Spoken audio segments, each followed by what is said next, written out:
क्या आप जानते हैं कि महाजनपदों में कर वसूली का पूरा सिस्टम कौन चलाता था? सेनाएं वेतन किस रूप में लेती थीं?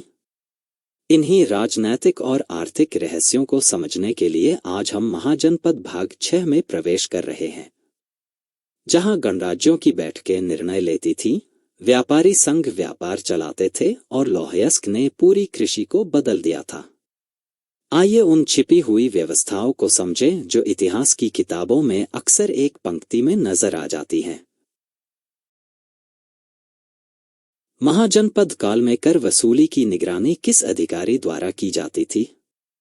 ए. सेनापति, बी. महामात्र, सी. पुरोहित, डी. अनुचर। उत्तर बी. महामात्र। व्याख्या: महामात्र राज्य के प्रशासनिक और आर्थिक कार्यों की देखरेख करते थे। इनमें कर वसूली और राजकोष प्रबंधन भी शामिल था। इसीलिए वे शासन व्यवस्था के सबसे प्रभावी अधिकारी माने गए। गणराज्य महाजनपदों में निर्णय किस प्रकार लिए जाते थे? ए. जन्म के आधार पर स्वतः राजा नियुक्त, बी. चुनाव मत या सभा में निर्णय, सी. केवल पुरोहित द्वारा व्यवस्था, डी. वंशानुगत सेनापति तय करता था। उत्तर बी. चुनाव मत या सभा में निर्णय। व्याख्या: गणराज्यों में राजा नहीं होता था। वहां गण और कुलों की सभा मिलकर मतदान या सहमति से प्रशासन चलाती थी। वैशाली इसका सर्वोत्तम उदाहरण है। प्रश्न 3। महाजनपद काल के नगरों में सेठ किस भूमिका का व्यक्ति था? ए. शिल्पकार नेता, बी. व्यापारी संगठन प्रमुख, सी. सैन्य दल का सूबेदार, डी. धार्मिक उपदेशक। उत्तर बी. व्यापारी संगठन प्रमुख। व्याख्या: नगरीय अर्थव्यवस्था में व्यापारियों की बड़ी भूमिका थी। सेठ उनका नेतृत्व करता था और व्यापार, वाणिज्य तथा आर्थिक मामलों में प्रभावी निर्णय लेता था। किस महाजनपद में राजगृह राजकीय राजधानी के रूप में विकसित हुआ? ए. काशी, बी. मगध, सी. अवंती, डी. अस्मक। उत्तर बी. मगध। व्याख्या: मगध की प्रगति का बड़ा कारण उसकी राजधानी राजगृह थी। यह पहाड़ियों से घिरा सुरक्षित नगर था और व्यापार मार्गों पर होने से जल्दी विकसित हुआ। महाजनपदों में धातु उत्पादन और लौह शिल्प का सबसे अधिक विकास क्यों हुआ? ए. जलवायु कठोर होने से, बी. उपजाऊ मिट्टी के कारण, सी. जंगलों में लौहयस्क प्रचुर होने के कारण, डी. केवल धार्मिक उपयोग के लिए। उत्तर सी. जंगलों में लौहयस्क प्रचुर होने के कारण। व्याख्या: पूर्वी भारत और गंगा क्षेत्र में लौह अयस्क की भरपूर मात्रा उपलब्ध थी। इसी वजह से हथियार निर्माण, कृषि औजार और धातुकर्म तेजी से आगे बढ़ा।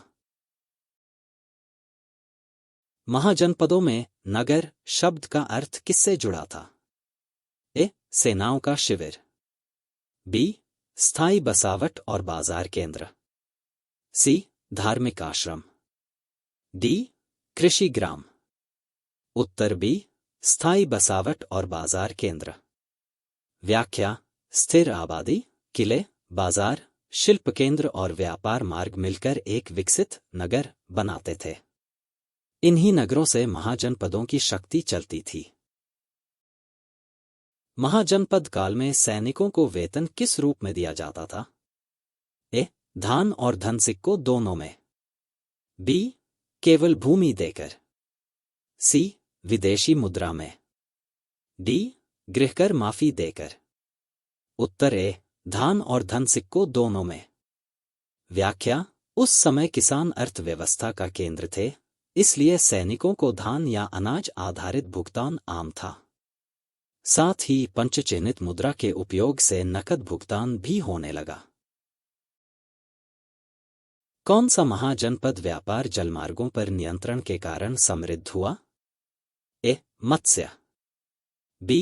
कौशल, सी. वत्स। डी कुरु। उत्तर बी कौशल। व्याख्या, सरयू और गंगा जलमार्गों का संपर्क कौशल को उत्तर भारत के व्यापार का केंद्र बनाता था, इसलिए यह आर्थिक तौर पर मजबूत महाजनपद था।